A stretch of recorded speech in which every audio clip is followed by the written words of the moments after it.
Every weekend, I look forward to getting out there. It's a freedom like no other. It's part of who I am.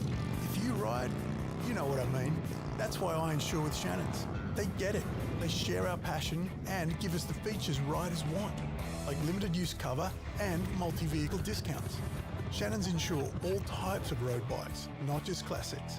Whatever you ride, ride with Shannon's. Call 134646 for a quote.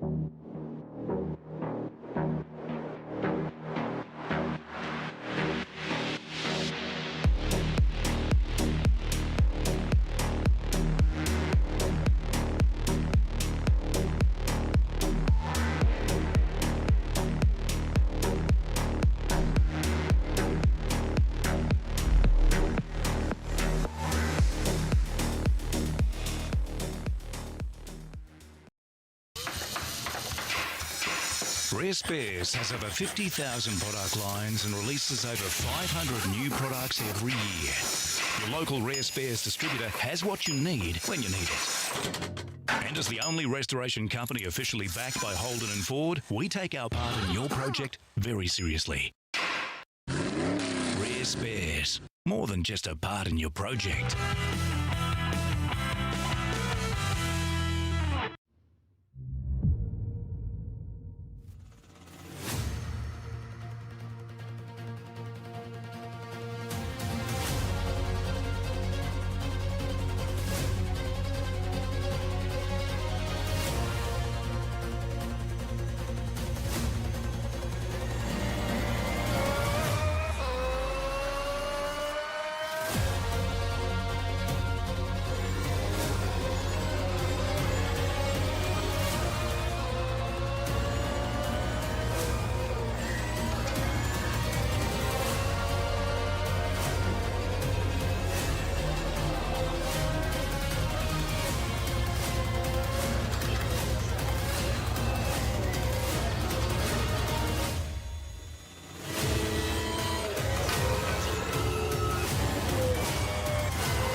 Welcome, ladies and gentlemen, to round number 6 of the SRW TV Warren & Brown Tools IMSA Shadow Series. Coming at you tonight from Road America. As we've done all season, all these tracks have been sports car legends, I suppose you could say, for this series. Of course, we are shadowing IMSA somewhat, but tonight, I mean, this track, it is a sports car Fanatics dream, pretty much. 6.2 or 6.4 Ks actually.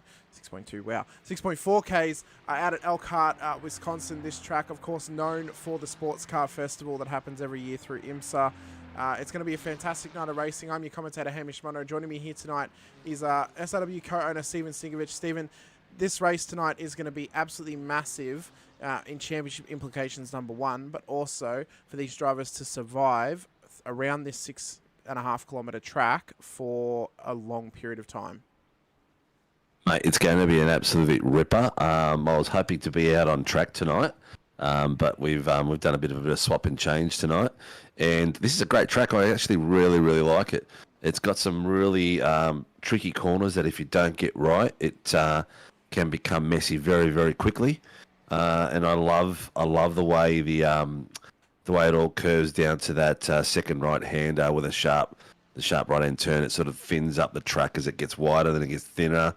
And it just seems to get thinner and thinner and thinner until it gets wider again. So it's like, if you're going to go in threes, then you're going to have to go in twos, then you're going to have to go in one. Yeah, so it's a lot of fun. Oh, it is. You speak about corners. 14 turns is what these drivers will have to try and tackle here tonight when tackling a lap around this track. We are currently in qualifying with the GT3s out there. But I guess you mentioned, these corners, they're very tough to get right, and it's very easy to lose it around here. With 14 of them, I think it's actually pretty easy to muck up maybe 13 out of 14 corners, because everything under hard brakes or copping a bad braking zone or getting a compression lock or even hitting the curvature incorrectly can cause these cars to really just kind of uphind themselves and spin out, go towards the wall or end up in the grass. So these drivers will want to be avoiding that as much as possible here tonight. But now we can check out how these GT3 drivers are currently going in qualifying, of course. Harry Dodd's currently out on track doing the business at the moment. And he's just trying to do his best to beat the lap time of Greg Barber and Adam Hughes, of course. Both those guys are kind of the mainstays in terms of GT3 driving here in SRW. Yeah, they've been around for a long time doing a GT3. They were both very competitive in the Porsche series when we ran that until Porsche ran out of popularity. I really wish we could get back to a Porsche series again. We used to have a really strong Porsche series. But Harry's got himself into a warm-up lap. He seems to be going very gently around there and getting some consistent warmth in it. He's not overheating the car. He's just taking a casual stroll. Hopefully he has a bit of a switched-on night. I know he was saying in the last few weeks his head wasn't in the right place, and he wasn't. I think he just lost a bit of love for it for a little while. But hopefully he has a really good night. Here he is, foot to the floor, going down the first corner. It's like a little kick in an elbow, and then it turns into a right hander and a really sharp right hander under brakes going downhill. I love this bit. So this bit coming down, great little passing spot. It's a phenomenal piece of track, honestly. I mean, it's just so fun and so good when you can get it right and when you get the power down in these GT3 cars, of course. I mean, these things are big, sort of downforce heavy cars, and when you can really get them gripped up and get the power down correctly through a corner and get that gearing correct, they are so responsive and they are so rewarding, but they can also bite you so hard when you can't get it right. And that mixed with this track as well, we could see some incredible carnage, as we like to call it, and possibly even lead to a promo department safety car here tonight. So that coming down the hill, that corner we just went past, coming down the hill, the hard left, they can actually take it quite wide, but the RC will be watching it because our rule is that you need to be staying within the white lines where possible. And iRacing doesn't actually give you a penalty there. You can go coming down that hill and turning hard left. You can go right across the orange and red ripple strip and the white line, and you won't get a penalty. But with our league rules, they'll be watching that because that's a section of the track that can be exploited quite easily. So we've got, I just realised the drivers out there. I'm not actually on my list. That's annoying, but that's fine. We can get that fixed. But so we got all 8 drivers out there at the moment apart. Sorry, not all of them. Adam Hughes is about to come back out on track. So we're about to have all 8 GT3 cars out on track for the last 4 minutes of qualifying for them. Then we're going to get on to the GTPs for the final 15 minutes of this qualifying session. A little bit of a shame, I guess you could say, Steve, that the GT3 numbers have dropped just slightly, but hopefully we can get these guys back again for the rest of the season and hopefully going into seasons forward, because multi-class racing is a big part of iRacing. Of course, the majority of the special events are under that, and correct. And it'd be great to get more and more drivers out there and involved in the series as well. Look, there's a few things going on out there at the moment. Brisbane's got a few storms coming through and stuff like that, so people are going to probably be struggling with internet across that part of the country. See how wide Hughesy went? He just stayed on track then. So you can exploit that a bit further there without iRacing, but we don't have that as a rule. You need to be on the white line. So those guys there, we are missing the Webb boys. I think Brendan Soper and Wayne Edwards racing this series as well. They'll be having probably a night off after last night's big event, where we had the guard of honour for Wayne's dad, who passed away.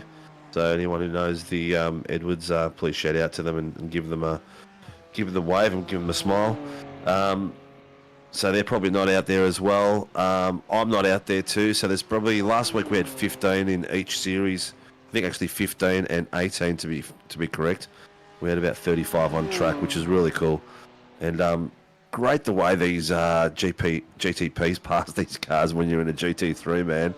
It just, sometimes you just look up and they're there. You don't even, they weren't there and now they're there. It's like you really got to be on top of your game the whole time. Yeah, I mean, it is imperative, and it's always kind of, it's an unwritten rule pretty much of multi-class racing. We mentioned it this series already of GT3s, well, they're in a slower class car. GTP drivers know that if the GT3s can just stick to their line and stay predictable, GTPs can just get around them. And that's what's important as a GT3 driver, is remembering just stay predictable, and you should avoid any incident that could occur, because when you've got cars trying to dart out of the way of a GTP who may have already committed to going to that line, it can just end up in a massive headache. So it's always imperative when you're a lower class car, it doesn't even need to just be GT3, but even in LMP2, LMP3, or even during the Raw for the 24 weekend as well. If you're in the lower class car, just stick to your line. The faster cars will be able to get around you quite easily. So, and stay predictable, because that's what most important. Oh, Hughesy, sorry to cut you off, mate. That's Hughesy's right. got himself a first sector purples. Yeah, I was about So to he's say that. winding it up. He is, Winding so- it up. He's just maintained track there. He's put the foot down. He's in a BMW, people. We don't usually see him in a BMW. He's usually driving the Pog, the old Porsche. That's his favourite poison when it comes to vehicles. So he's got himself two orange sectors. So he's either He's gone dropped off. he's either gone as good as his previous, or he is that little bit under. Yeah. So the first sector was absolutely rapid, but I think the exit off the exit of turn 3, or technically turn 4 actually, because they like to count bends in the road as corners on the United States tracks. But off that exit, he kind of caught the sand a little bit on the outside, so I think he might have been pushing it a little bit too hard, and that's kind of hindered him here. What's going to be important now is though, as he goes green in the next sector, so he's gone better again. So this could still be a nice and tidy lap from him. We get to see any of these GT3 cars go into the 204s, Stephen, but he is the closest at the moment with a 519. So he doesn't have much time to gain. I'm just wondering if real world this sort of type of track, if you go too hard at the beginning of it, your tyres do get too hot. I'm not sure if iRacing is up to that level just yet. Patrick Frame, mate, has got 3 greens in a row. He could be up for a good time here. As we've seen in other series before, you don't need to hit all purples. You just need a consistent load of greens that are at the top level, and you can get yourself up there. Aaron Schotter's pulled into the pits. So as well, Hughes, he's just, he did actually better his time. He did get into the 4s with a 204.9.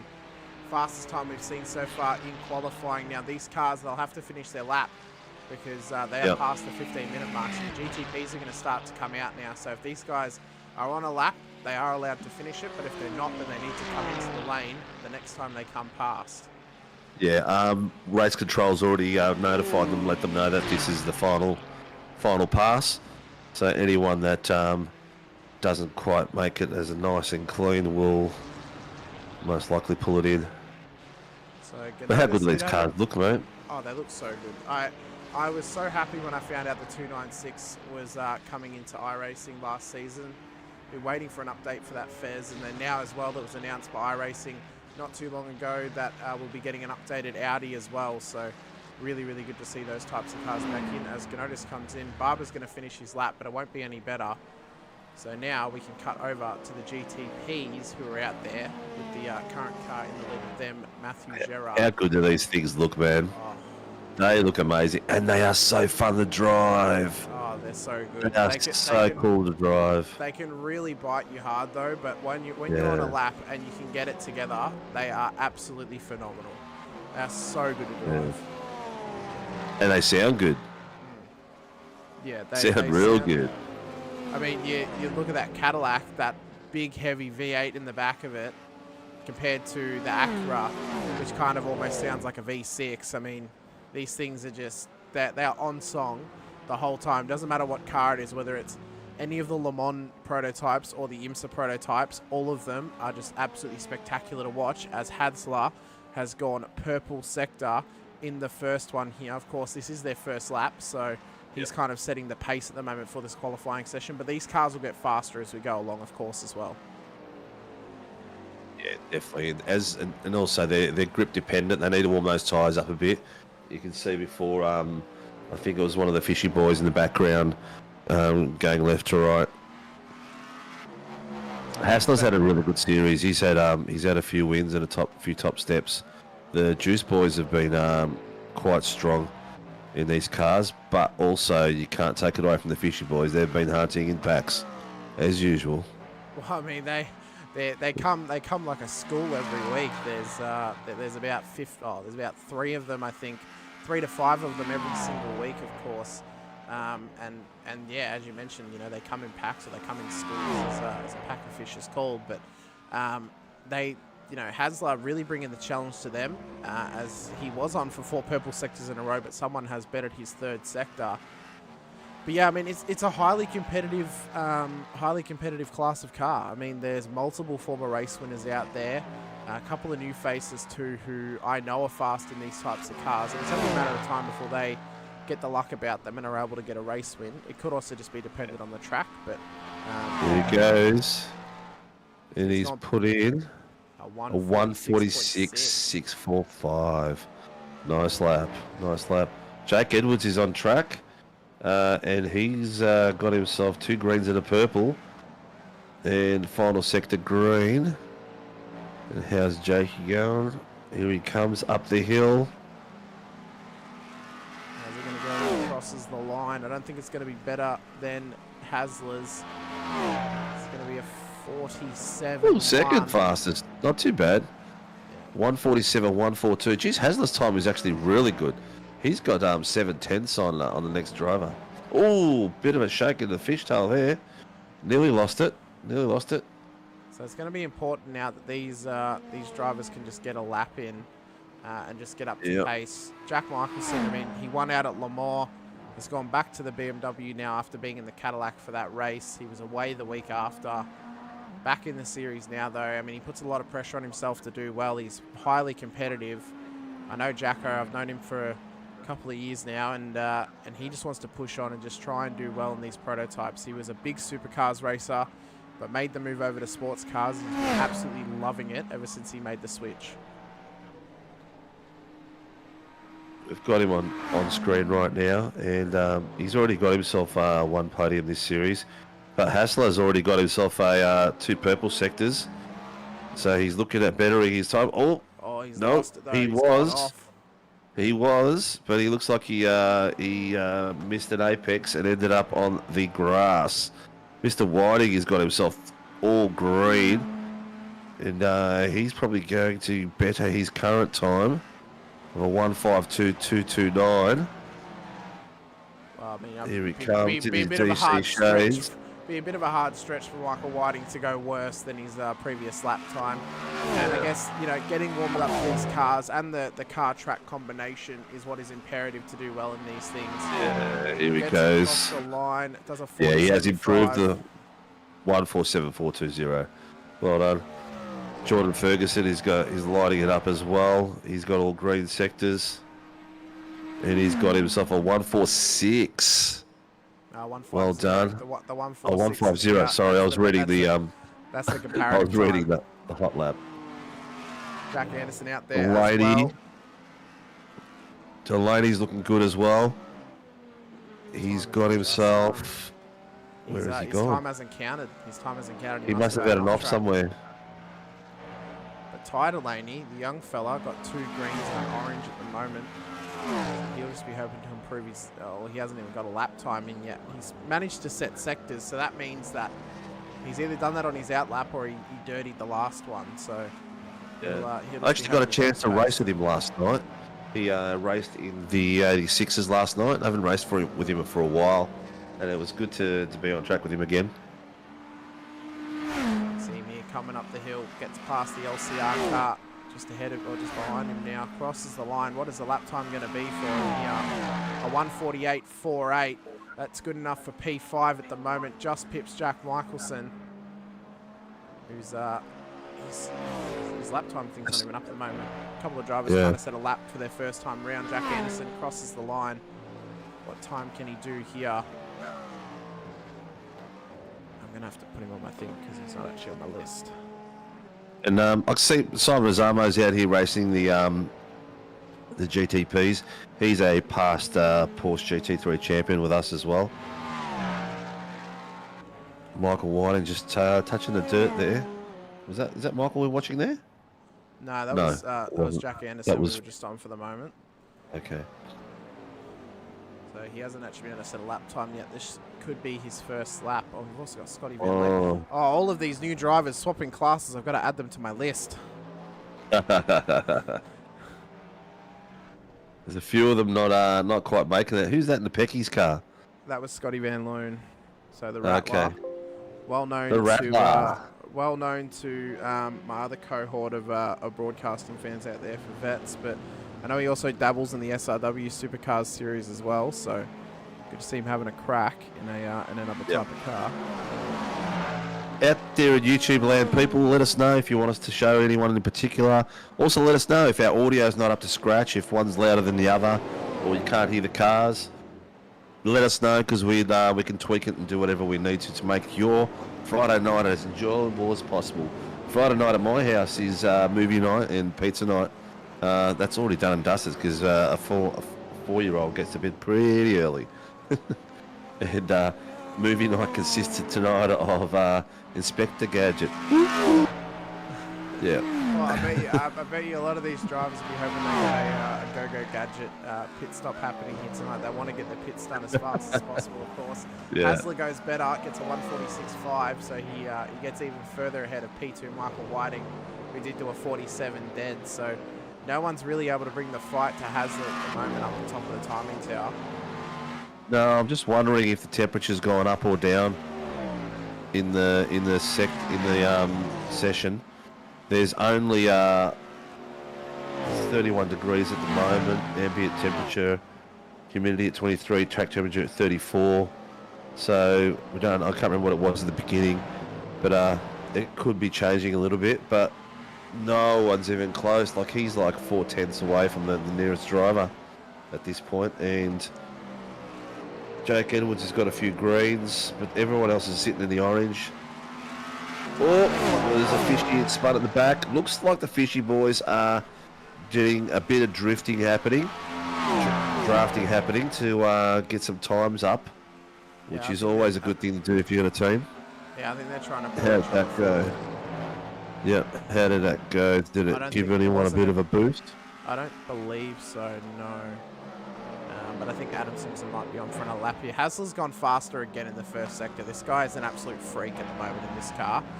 He is just schooling these other drivers right now in what to do to set a fast time in this car. But I mean, it's one thing to have to set fast laps, Stephen, but it's a whole other kettle of fish when you've got, 10 GTPs behind you, or however many GTPs behind you, and you haven't already built the gap, because it means that they can try and battle you, and whoever starts P2 may decide to go full send and either take out Hasler or really just bring the fight to him as best as they can, as Edwards goes into the 46s with an 46.887. So he's the second driver to get in there. What I have noticed is that in the GTP series, the teams work together a lot closer. The Juiced boys, when they're on track together, they will work together and sit behind each other and draft and try to pull away or catch up with the cars that are trying to catch up to. It's really cool to watch, and the Fishy boys do it very well as well. So they do it really cool. Chris Cross has only got Jake in the GTP as far as I can see. So Jake's got to do it all on his own. But as you can see, the fish have got a lot of people out there. I mean, there's about, I think, 3 fishy cars out there, maybe 4. There's 3 Velocity Racing Team cars out there, 1 Pecky's Performance car with Scotty Van Loon, 1 CXR car, as you mentioned, with Jake Edwards, and then I believe there's 1 race car. Velocity out there as well. Yeah, with Simon Mazzomo, and then Hasler, of course, for Frog League Juice Racing as well. Lucky Gowns is racing this, isn't he? He normally does. He's not out there tonight, so maybe having a bit of a break. He has struggled this season in this car. I mean, it's a bit of a jump from the F3 to a prototype. Yeah. He's been doing well, though. He's been doing well on everything. Mr. Whiting. We've got just over 2 minutes left, lads. So anyone who's on an outlap now needs to be crossing. Well, they've got plenty of time to cross, but what's SDK's just having a bit of a shake, rattle, and roll. Here we go, Jake Anderson. Oh, a little bit of saw. You can hear it pick up and flick up. Oh, no, that's he's glossed that. That's a big tank Yeah, slapper. all over Red Rover for that one. Just like to say as well, he's out there with absolutely no practice here tonight as well, so he's just having a crack. So here we've got Blake. Blake is very fast in these cars as well. He loves driving these things just as much as he loves his V8s. A nice little tail wag going through there. So he got the foot down nice and early. Let's see how much the track he goes right through and where his braking points are. He's not been able to set a time under the 2 minutes yet, so he must be pushing too hard and maybe getting some off tracks, or I don't know. I mean, he's not going to have many more opportunities to set a lap in this session. With only just over a minute to go, this really needs to be make or break time. Michael Whiting goes fastest in the last sector, but unable to better his lap time. Yeah.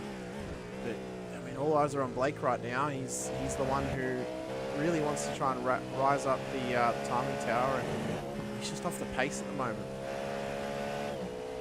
Yeah, I don't know if he's happy with the car setup because he seems to get he's a little bit more sliding than he normally does. Also, a couple of drivers out there who have not even gone out for a lap yet. Pat Oliver in the Cadillac, Luke Crum has done 1 lap but unable to set a time. Keegan Corbell, Look at his Brendan front end Groff. sliding on him. Did you see that? Yeah. He went fastest in the first sector though, so this could be a good lap from him here. Yeah. If he's matched his 2nd and 3rd, he's gone better in the 4th, matched his 5th. This could be a nice and tidy lap for him here. What's he going to do when he crosses the line? Comes up the hill.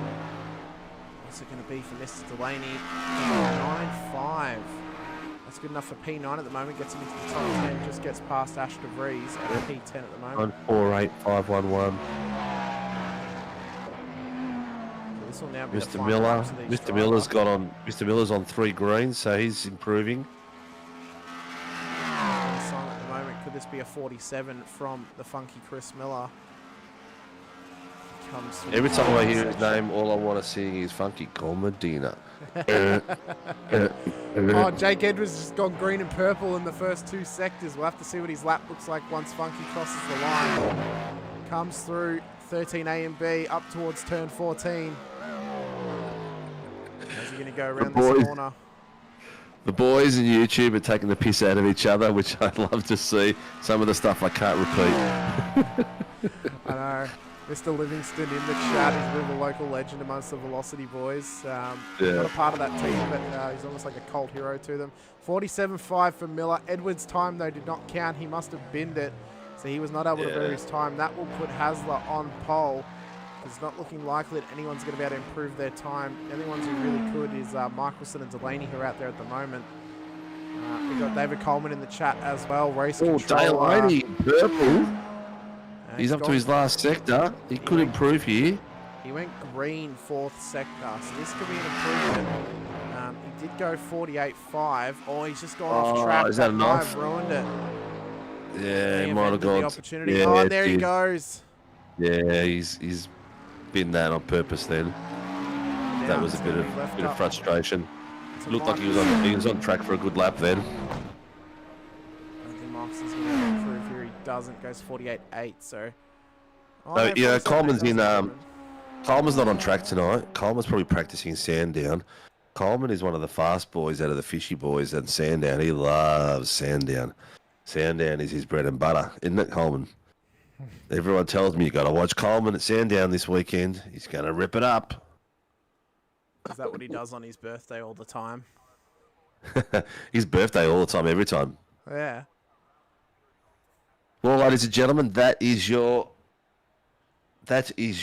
top 10 for both the GTP and the GT3s. Can you put that up on screen for the peeps to see? I'm waiting for the results to allow me to do it. It's not letting me do it at the moment. I'm waiting for it. Don't worry. All right, so what have I got? But currently at the moment, Hasler goes pole with a 146.5 for the GTPs. GT3s was Adam Hughes with a 204.98. As we do now have the available finishing positions there from qualifying, racecraft equipment qualifying results for the GTPs. That is where everyone ended up. And then over to the GT3s. That was how our 8 drivers tonight lining up on that grid went for their classes, of course. But we will now wait for everyone to grid up. Of course, rolling start. These boys are about to do a whole lap of this thing under safety car. That's going to give us plenty of time to go through the grid here tonight, of course. Starting out of pole position for tonight's race, Scott Hasler out of Frog Leap Juice Racing with a time of 1 minute 46.521. Will start at a pole position in his number 200 Cadillac GTP car, just ahead of CXR's Jake Edwards out of P2. He's around about 3.5 tenths off the lap time that Hasler did. Michael Whiting from Fishy Motorsports will line up out of P3, just in front of 9.5 Sim Sports Simon Mazomo out of P4. Chris Miller will start out of P5 alongside his Fishy Motorsports teammate Adam Simpson out of P6. Jack Michelson separating the Fishies there in P7 for Velocity Racing Team. Ty Delaney will then start at a P8 ahead of his dad Blake Delaney out of P9. With Velocity Racing Team's Ashton Reed starting out of P10. Matthew Gerard will start at a P11 for Velocity Sim Labs ahead of Velocity Racing Team's Jordan Ferguson out of P12. That's the wrong one. P13 will be Velocity Racing Team's Jack Anderson starting ahead of LCR Esports Chris Tomlin out of P14. With Brandon Groch starting out of P15 for Frog Leap Juice Racing. Luke Crum will then start at a P16 for LCR Esports ahead of Scotty Van Loon from Quantum Peaks Performance Racing out of P17, with Pat Oliver from Alpha Venturi Racing starting out of P18. Keegan Caldwell will then make up our GTP field, with Rapid iRacing starting out of P19 ahead of GT3 pole position Adam Hughes at a P20 for we CXR. Get the GT3s up while we're calling them? Yeah, we can get them. Where are they? Yeah, here we go. So P2 Looking good. is Greg Barber at the moment for CXR, starting ahead of Frog Leap Juice Racing's Harry Dodds out of P22. Aaron Schroeder will start at a P23 for Corsa Rosso ahead of Frog Leap Juice Racing's John O'Kiley out of P24. Then out of P25 we have Patrick Frame for Respect the Meatball Racing. Callan Hodgson starting out of P26 for CXR, with Alexander Ganotis making up our GT3 field for Corsa Rosso out of P27. Stefan McCartan, Tyson McFoy, our race control as always. Massive thank you to them for giving up their time to do that for us. That's a great field, isn't it? Isn't that awesome? What have we got out there? We've got 30 odd cars out there. Rare in the rock and roll. The GTPs looking special. A few boys missing tonight for the GT3s. The GTPs will lead out and go on green, and then the GT3s will be on hold till race control lets them know, and then they will go as well, so that there is an incident with the GTPs. The GT3s don't run into the back of them and just take out more people. So it's a nice little space, safe enough for everyone to get away clean. How good are these cars looking, mate?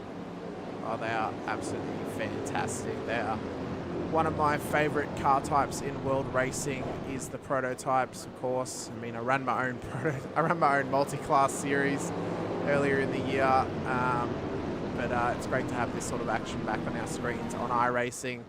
I mean, IMSA had an incredible championship this season, so did WEC, and then to have our own series here on SRW, thanks to Warren & Brown Tools, then it's great to have this sort of action at our disposal. Some of the best drivers around SRW are involved in this series too, and it's great to see. Yeah, you've got guys that are really good in the Formula 3 and the V8s that are out there, and they're all coming into the GTP, GT3 series to mix it up. I mean, even I came out for a spin last night. I should be out there at the moment in the GT3. I'd be at the very, very back, mind you. But still loving it, still enjoying it. I think, you know, this series really offers a lot to everyone. I mean, it'd be nice if we were able to have like the LMP3 out there as well, or the LMP2, but of course people are either going to choose one or the other out of GTP and GT3. There's got a whole lot of love for the second and third prototype, but I think they're still great classes of car, and if you are able to, if you're coming up the ranks on iRacing through the licenses, it's a fantastic sort of laneway into prototype driving, going from that GT3 up through the prototype classes. As the safety car pulls in, we get ready to go green as we come up towards the line. Edwards, Hasler, who's going to get the jump down to turn 1, or will any of the fishies, any of the piranhas in behind them, assault them down towards green and they're off. First lap. Let's go here. Hasler gets a great start. Edwards going to slot him on the outside line in P2. How are we going to go down towards turn 1? You can see them all fanning out, trying to get as much advantage as they can possible. Hasler leads them through turn 1. Looking good so far, looking clean, but that's a fishy car around. That was Blake Delaney, who's just gone around, as well as Michael Whiting too. Yeah, looks like they're taking each other out, unfortunately. That was close. Nearly another lot came through there as well, but boys have come through and kept going, which is really good. The GT3s are coming now, and they're going to go green. We've got our own Adam Hughes here, who's got her off, and they're going, and they're all going one by one. Hughes is with his teammate, obviously. I'm going now, buddy. And they've taken off quite nice with the Shunts jersey on top. Looks a lot more tidy than those GTPs did, that's for sure. A little bit more settled. Oh, Harry's already having a sniff, or is he just blocking the path? He's blocking the path. He's blocking. Oh, that looked like a knock in behind. No, it wasn't. He looks fine. No, he's held it. He's held it. Too wide through there, so Harry's got too wide. He's got company through that corner, but they've managed to get away through cleanly. I think that was Caldwell and Harry. Let's see how our GTPs are faring as they conclude their first lap. Hasler leads the way. He's built quite a tasty lead over Edwards in P2. Simpson has now claimed P3. He's got Jack Michelson up behind him here, really wanting to push on hard and get through. He's in a bit of a fish sandwich at the moment, so he'll be hoping he doesn't end up fried and flaky. He just wants to get through as cleanly as possible as we come around the final corner to end lap number 1. Nice and clean. We had a spin. Looks like, has Blake gone in the pits? Or has he just gone towards the back? No, Blake's still there in, where is he? In 9th, 8th place or something like that. 6th place at the moment. So let's just get a replay of all the action that happened lap 1, turn 1. So this is Blake Delaney at the moment. You can see here, that was the contact with Whiting in behind. Oh, there's a bit of a... someone else got... Yeah, someone else got unfortunately tagged twice. De Vries, yeah. He was involved he's had as much good luck as De Vries did in the AlphaTauri. And then Matthew Gerard. Oh, he's missed his marker, Gerard, there. He's lucky he didn't go into the wall. It almost looked like he was pushed from behind from that fishy car. Not too sure, but I guess we'll see and find out. No one's caught anything in. So this was an overtaking miss as well. Alexander Ganotis trying to get it done on the car ahead of him here. Massive dive bomb. Couldn't quite get it done though. So let me do this now, as well as we've had a couple more incidents as well. Jordan Ferguson's gone off track. What's happened here? Final corner. Oh, he's just looped it. Yeah. Oh, at least he slid out of the way, which is good. Kept it clean. Unfortunately, with the GTPs, when you do have the spin of the GTPs, because they're all so close, it costs you a hell of a lot of places.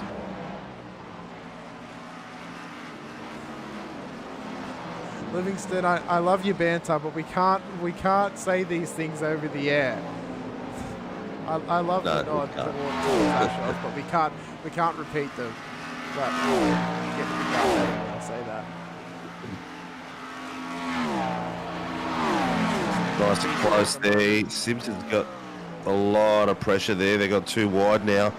They'll be coming up to a tight section of the track. Will Simpson try to get back and over under here in the next corner?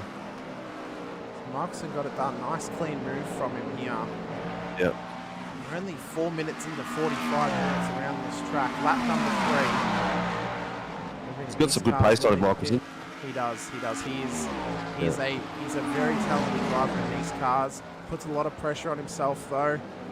He gets frustrated when he makes mistakes, but when he can get it done, he is probably the most proud as anyone can be of his own efforts. So it's good to see because it means that he's passionate and he just wants to do well. Fishy boys are 1, 2, 3 there behind each other, and almost to a position where it looked like they were thinking of passing but not passing each other.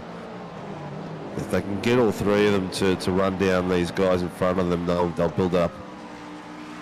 Hasler's got himself a 3.5 second lead now, with Michelson a 1.9 behind them, and after there we've got Simpson, Miller and Delaney. Delaney's got himself back up to 6 after his little spin episode, and they're all sitting within a couple of tenths of each other. Looks like we've lost Whiting in all this mess somewhere. He must have dropped down a few on the order. He's down P16. He was involved in that incident early on.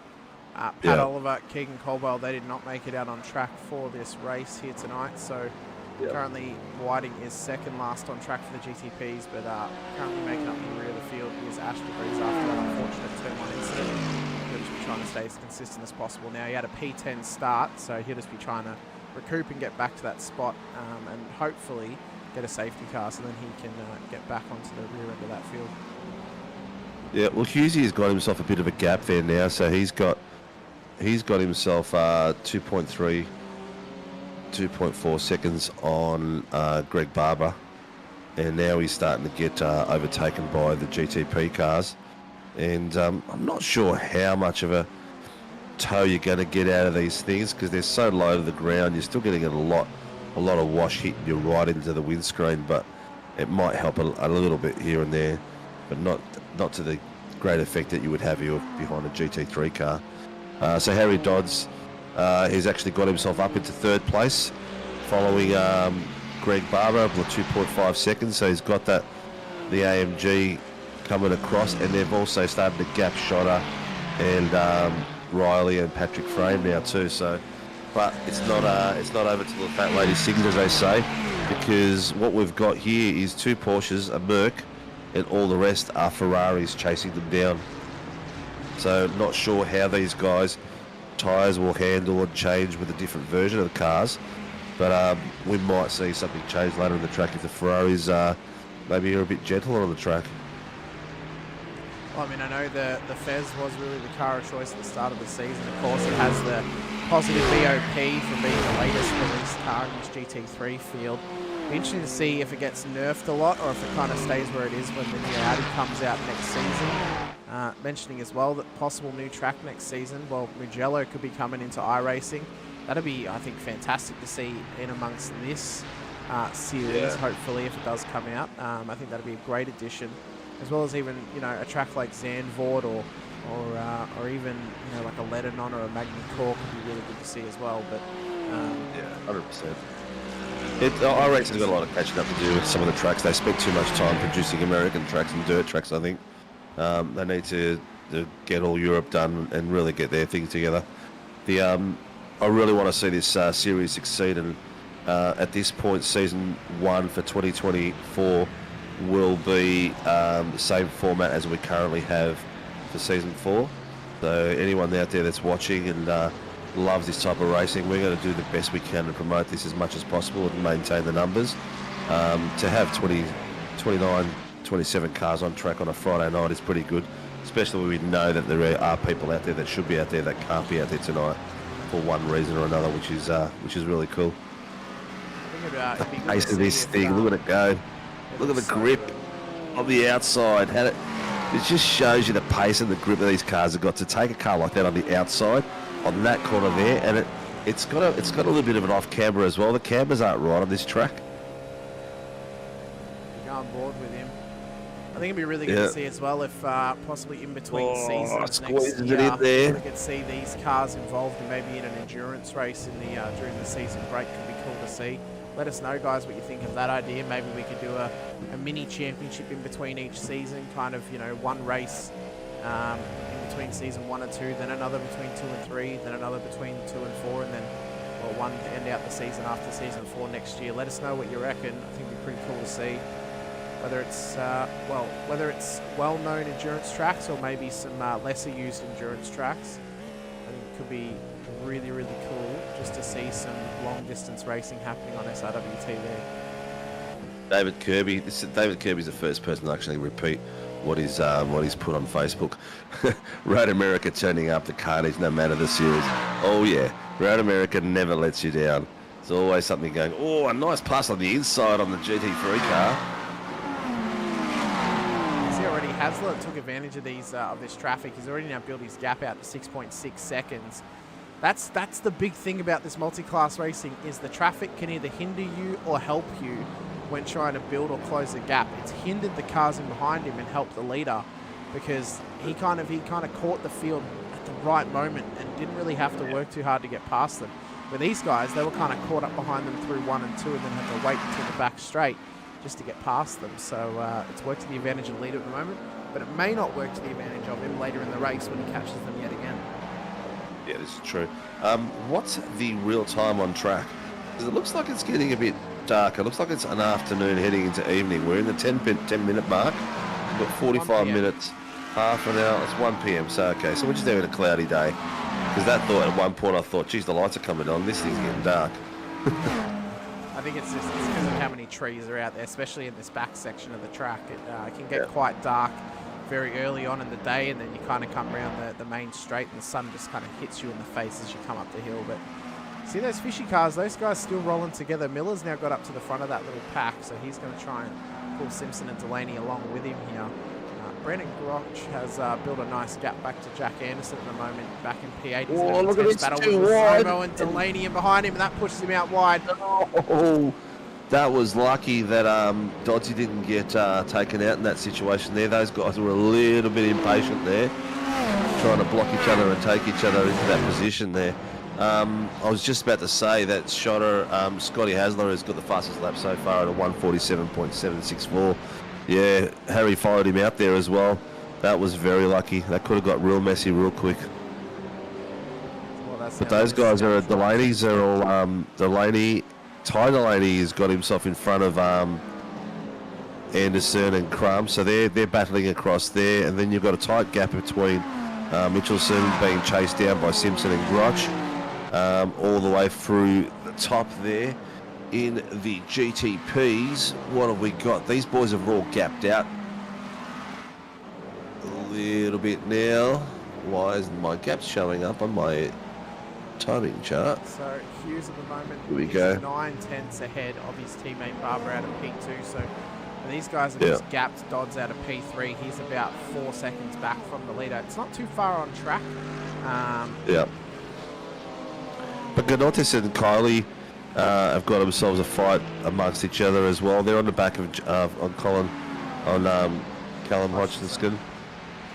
And there's Callum being pressured by the boys there. They've got a four-way bite. Oh, and Scotty Van Loom nearly got through the arse end of that car.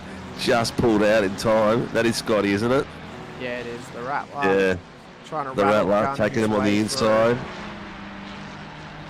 I do like that livery. It's a bit hard to see the logos and everything, but I do like the pattern work.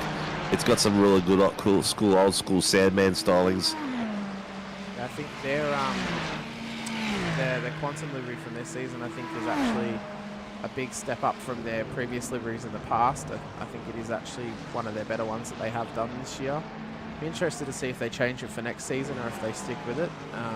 I do know that they love a redesign every season, but yeah, I think this is one of their better ones that they've done. Yeah, yeah, I do like it. It's a bit hard it's a bit hard to promote the brands they're promoting on them, but it still looks cool. Where are we? I keep flapping my gums. So I did mention on anyone who watches our review show, I'm supposed to be working on that now, but we're commentating. So that'll be out later on tonight. But we do talk about all the drivers in different series. And we did mention Jordan Ferguson the other night because he is based out of the UK. And we've also got Bianchi. Well, actually, I'll clear this up for you. He's based out of Geelong, but he's from the UK. Okay. So, And we've also got an American driver, Bianchi, that races for Frog Leap.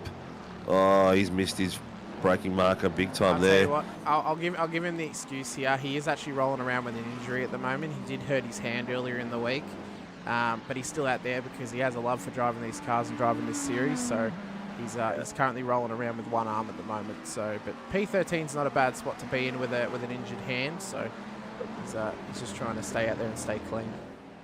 Yeah. We'll just have to call him the one-arm bandit now. So Jordan one-arm bandit Ferguson.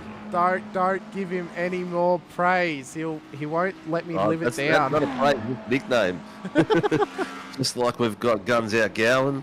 You know, everyone's starting to get a little tag. You know, we'll call him Funky Miller. What are we calling him? Whoa! Was that helped or not? That was close. Not sure if that was a helping nudge or whether that was just pace coming through there and losing traction. I'll tell you what. He's tried to make the move. That's what it was. He overcommitted. He overcommitted. Crummy and Ando, these boys are good friends. Known each other for a long time. Jack, we love to joke about with Crummy that he's actually the most famous man in the GR86 field, as he is a mechanic for the real world stuff. I remember the boys went to the 12-hour one year while the 86s were there, and they treated him like he was the most famous person there. So now he runs with that moniker, but they'll be laughing about that after the race, about that moment that happened. Well, Crummy was in our first incarnation of racing, was always out here racing with us. So I know Crummy. Coleman's given Scotty Van Loom a bit of I don't know, what do you want to call it without being rude? Yeah, a bit of banter. We'll call it banter because Mr. Van Loom used to wear a headband until he got air conditioning in his room, and they'd obviously seen it. And Mr. Coleman has asked how Pat Cash Van Loon's doing.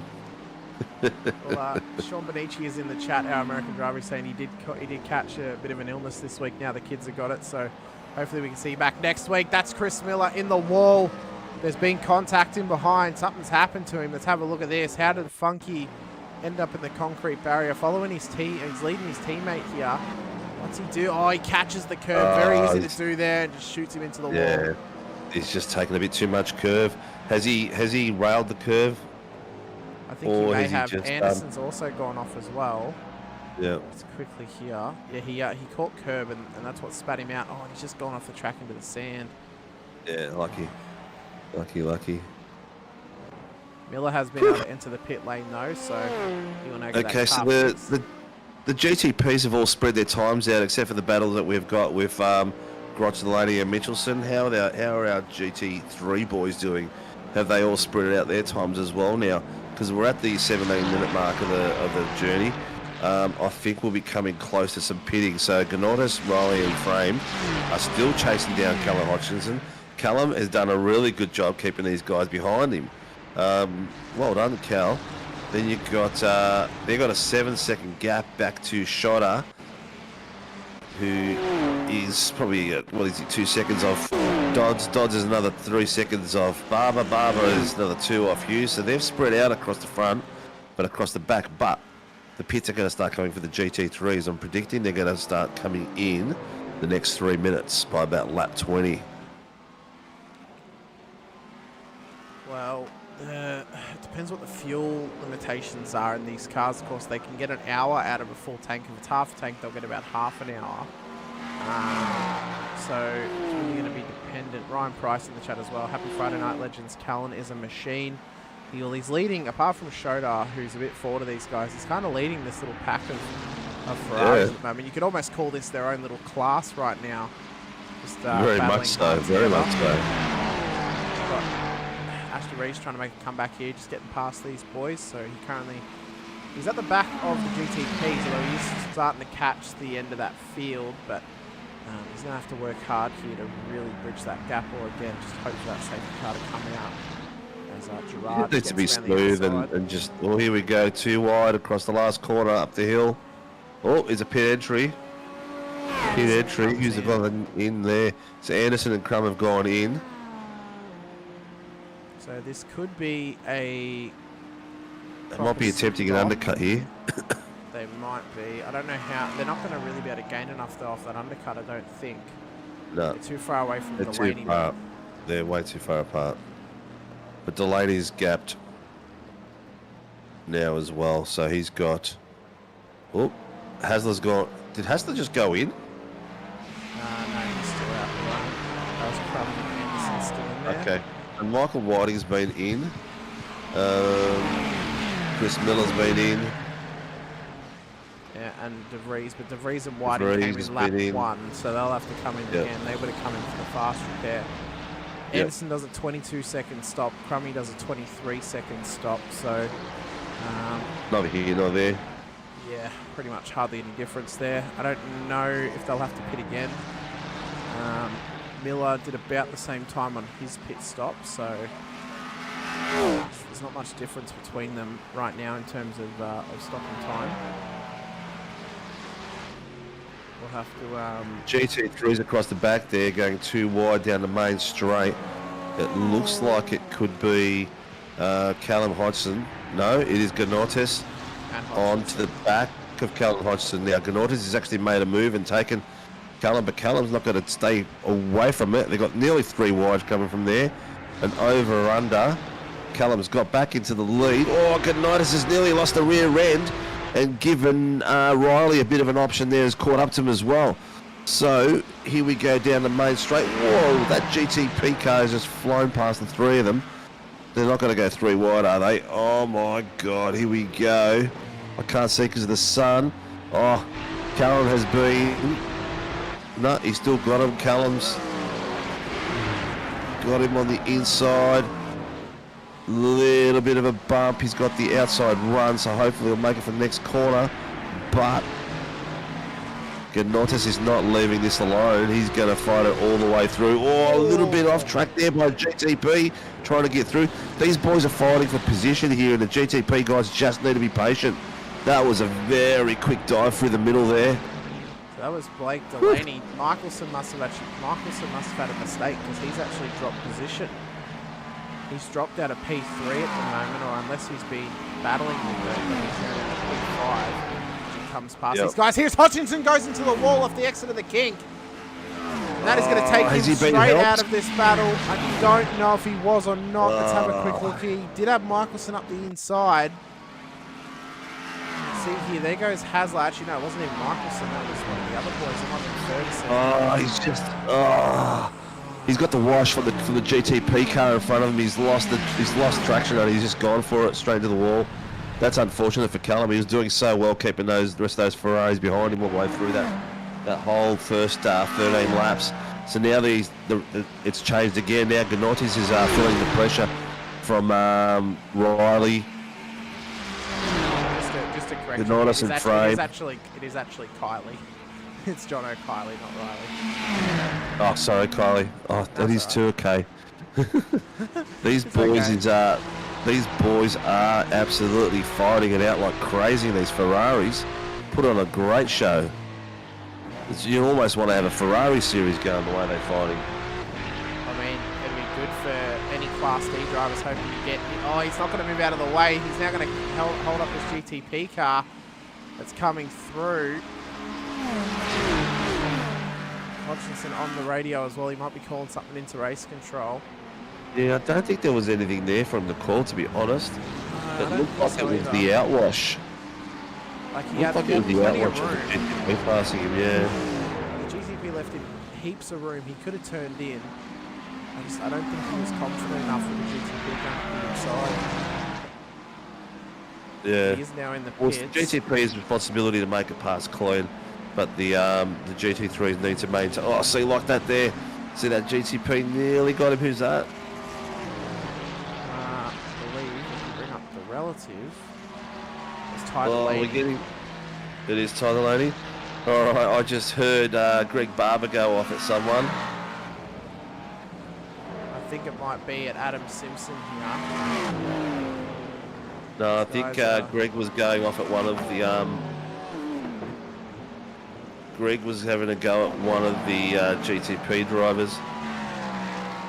It could have been Simpson. He did just come past him, so Yeah, Could have and he been was him. putting pressure on him, and he was trying to keep it clean. Didn't see it, but doesn't matter. The boys are doing well there. Hughes and Barber have taken it out all the way. Dodsy's got himself in no man's land in third place with a big gap on Shotter. And then a few boys have just pitted. Rattler, Hodgkinson, DeFries have pitted as well. So the boys are fighting all over the place. Roch has got himself up to 3/10 on the back of Michelson again, mate. So he's slowly battling away. Oh, he's got a bit of the wiggles coming down that hill then. now we're going to go up through turn 5-6, up the hill. Very difficult corner to get correct. It's a blind corner. You come up and then suddenly you're just on the brakes and you're turning left. It looks like Yeah, you really got to get your rhythm right in that section. It looks like he's slightly faster in that section than Groch, but Groch could have the... Oh, he goes wide though. This is now going to give him the Groch run gone through wide. Speedville. Oh, they're going to go too wide around here. This is going to be deadly. Is he going to be able to maintain pace? No. Oh, he's gone onto the dirt. It's going to cost him a bit of time. Groch has got him back. Woo! That was close, man. Michelson nearly... Sorry, Michelson got it back. Groch nearly got him there. This battle is intensifying. It almost feels like a fifth round. End of the Have a 3 look at minutes. 2 by Battle's 2 for gone. most of that track. Over and unders everywhere. Just missing each other. This is a tight part of the track here too. If you get this dirty... Oh my goodness, they're close. Oh, he's gone to the pits after all that. Michelson's into the pits. So we've got Michels in the pits. Hassler's in the pits as well. So Hassler's taken from first place, is going into the pits. Let's see how it affects the boys that have already pitted that are going to come around him. So you've got Chris Miller that's pitted, Michael Whiting that's already pitted. Oh, Jake Edwards has taken a bit of a detour into Jim's mowing territory. That could really affect him now because he would have been pushing hard to build this gap, trying to get the overcut on Hasler. Yep. He's just overdriven it a little bit. Now he's got dirty tyres. It's going to take him at least a couple of corners to get those tyres clean again. So Hasler's come out. And where has he come out? P8. He's come so out in still, 8. he still heads the field. He is still provisional P1 at the moment. He had quite a long travel through the lane. Or actually pretty relative compared to the other drivers. 1 minute 3 seconds. 23.32 was the stop. So a regulated stop. Michelson was about the same. Whiting has yet to come in, so he'll have to come in again. He only came in to fix the car. So Michelson only, he's 20 seconds off the back of Hasler. So that gap is absolutely huge. Back to just the carbons. had race control warn the GTP drivers that they need to make their passes clean and pass before the apex. And it's their responsibility to make it clean. If they do dive in and there is an incident, it will be their fault. So he's just given a warning to keep it clean out there. Jake Edwards has gone to the pit lane.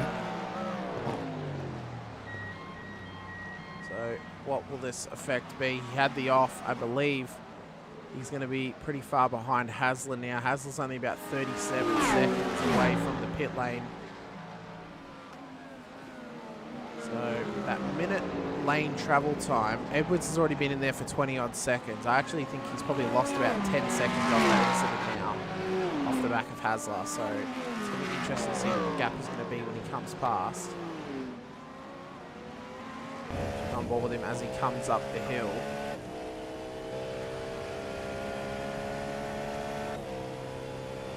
So Edwards is still in the pit, so he's just going to trickle on past him. Goes into P3 on track, provisional P1 at the moment.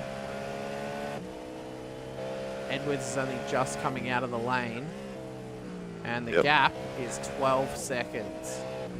So that really hurt him, having that off track. Yeah, it wasn't the cleanest of laps for him.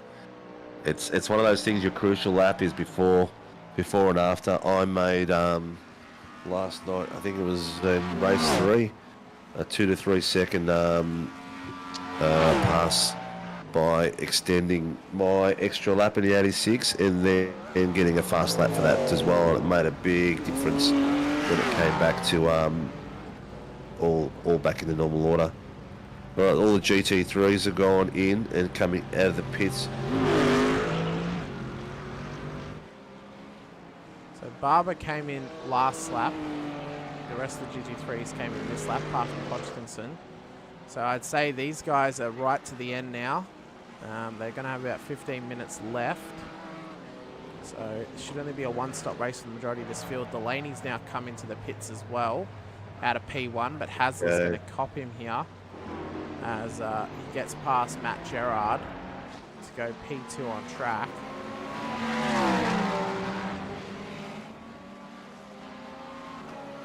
So currently, prediction is that Hasler would be P1 after this pit stop.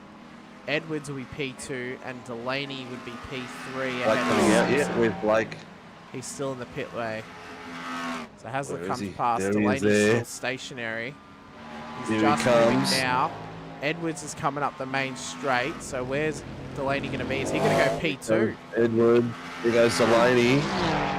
Oh, look at that. That's the Fez. That's the Fez. Delaney's just come out nicely. So Delaney stays P2. That off track actually has hindered Edwards even more because it's now put him P3 behind the Fishy car. He has, and not just behind. He's 4 seconds behind. Look at this battle intensifying in behind them. Michelson and Simpson, P4 and 5. Now battling for a podium at the moment, but what they're battling for is, well, if one of the podium cars get taken out, suddenly you're P3 and you're on the podium. So that's what these boys will be battling for at the moment. Yep. So this is sprint to the end now. We've got 15 minutes left, people. They've done their pit. They've got enough fuel to come through. I assume none of these guys have taken tyres, so they've just the ones who have looked after their tyres the most and have managed to take the least amount of fuel are going to be fighting all the way to the end now. You see here, Michelson tried to get it done down the inside. They went too wide around at turn 4. They weren't able to get it done. So they come through the long Parabolica-esque right-hander down towards the kink. One of the fastest sections of track. Absolutely wild when you get it right. Just kept his tread on the track. They're coming up to a GT3 car, so they're coming up to one of the worst places to get a GT3 car. You've got these S's here where the GTPs are fast, and the GT3s have got to, yep, that's Callum Hodgkinson. He's just told them to take it, and he's dipped out for him to pass him. Poor Cal's from leading the Ferraris. He's at the back of the grid, I think. Let's go on board here with Jack Michelson. We'll follow him along here for a lap, and then we'll come back with you once this lap is done.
What a lap from Markson. He dropped a little bit of time off the back of Simpson there.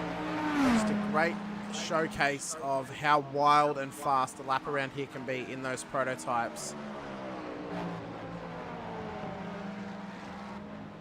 Our leader, Scott Hasler, 7.3 seconds in front of P2 and Blake Delaney at the moment. Then we've got Edwards in P3. He's coming up on the back of one of those Corsa Rosso Ferraris. Adam Simpson P4, and we've got Jack Markson behind him in P5. Mazzomo P6 at the moment. Delaney, Ty Delaney in P7. Chris Miller out of P8. And we got Gerard P9, and then Luke Crum making up the top 10 for the GTPs. Our current field for the GT3s, we've got Adam Hughes leading the way at the moment, 8 seconds ahead of his teammate Greg Barber out of P2. Harry Dodds, Foglead Juice Racing AMG Machine out of P3. Aaron Schoder in the Corsa Rosso car at a P4. Jono Kiley P5 at the moment. Patrick Frame in P6. Denotus P7, and then Hodgkinson making up the rear of the field as of right now. I can also confirm as well, Steve, that Ash de Vries has dropped out of this race, as well as Brandon Grotch as well. Yeah, probably due to the incident. Oh, I've just seen something fly up in the air there. What was that? As Scott Hasler passed that car, something in the air flew up in the back air, and I couldn't see what it was, but... I'm not sure. That's weird. There was like a wing or something flew up in the air or something. But I'm feeling for Cal, mate. He from having a battle with all the boys in the Ferraris, he's got himself like a 45 seconds all the way down the back there. He'll be gutted right now, the poor fella. Yeah, we're hoping just to kind of continue on, maybe get a little bit of good luck out of the bad. And he might be hoping that one of those other drivers get taken out, but that's all he can do at the moment. He's just out there for points right now. He's not really out there for position. We saw Blake have a bit of an off qualifying session, but he's actually made up for it in the race, so he's got himself all the way up to second place, albeit 8 seconds behind Hasler. He's still up there and pushing like crazy, and Jake Edwards is closed the gap a little bit. He's down to 1.5. He was down at 3 seconds at one point, but doing really well.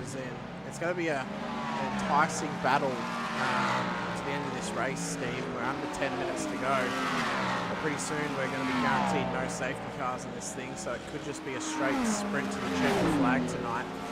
And Jake Edwards, we hoping just to close this gap even more. If he can get the gap below a second by the last 5 minutes, we could be in for a very tasty battle for P2 here tonight. Oh, that was so close. That was so close. Teammates too. Oh my God, there would have been Code Brown there, that's for sure.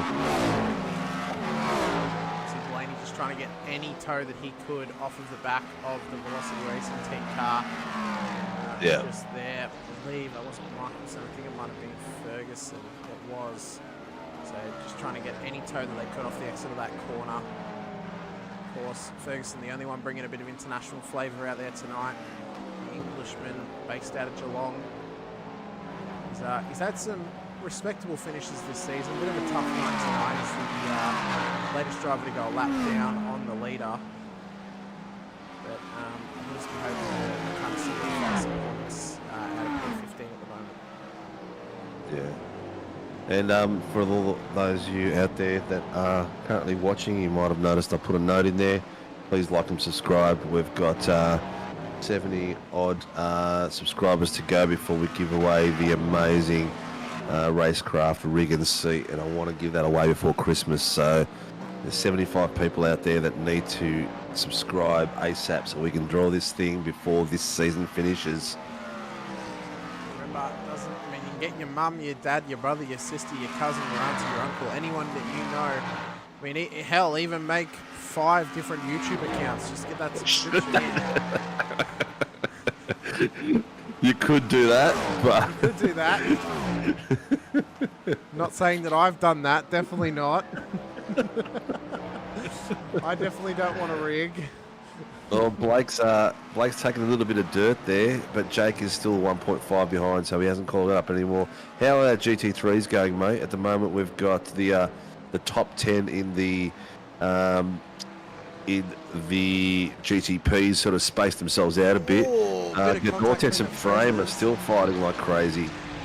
They're on each other's backs like nuts. Here we go. Did I just miss something? Oh, yeah. Oh, he's taken him on the outside. And then he's gone wide for the over and under. A little bit of dirt, a bit of aerating on the soil. Nice job. He's done well to control that and maintain it all the way through that corner without losing the rear end. This was later on in the lap, so they had a bit of a knock together, and then that's what kind of pushed Ganotis out into the grass there. I think Luckily, the knock. it didn't end in tears. I think the knock was one of them actually pinging out. I don't know, because he can't. Because on my screen, it disappeared as he was coming around the corner, and then he's come back and he's knocked him in the back. So it'd be interesting to see how it was and what happened. But everyone's Blake's in the pits. Is that right? No, he's not. Oh, what's STK doing? I thought, what's going on here? No one's in the pits at the moment. I doubt anyone would go into the pits unless it was for an incident occurring, or maybe an iRacing black flag. But it should be a straight run home now. No safety cars guaranteed. We are within the last 5 minutes. It is Scott Hasler's to lose at the moment. He's got 7.6 seconds gap back to Blake Delaney, who has also just kind of built up that gap a little bit back to Edwards. It's now up to 1.7, 1.8 seconds. So I think now that there's no traffic in front of them, this has now let Blake Delaney kind of open up the jets a little bit and just push on forward. Yeah. Blake's got a bit of pace. He's caught up a little bit on Hasler. But I don't think he's going to have enough lap time to make the difference. He's not going to be able to make up 7 seconds, that's for sure, in 5 minutes. Yeah, he'd have to lap basically 3 seconds faster every lap, and then hope that he can get past him on the final lap. Yeah, 100%. So, Mr. Coleman, I'm going to my brother's house tomorrow to fix his computer and to take some hip flasks off him so I can finally get them shipped out, because they've been sitting at his house for quite a while now, mate. You'll be happy to hear. It's been an interesting time with that bit of contingency of hip flasks.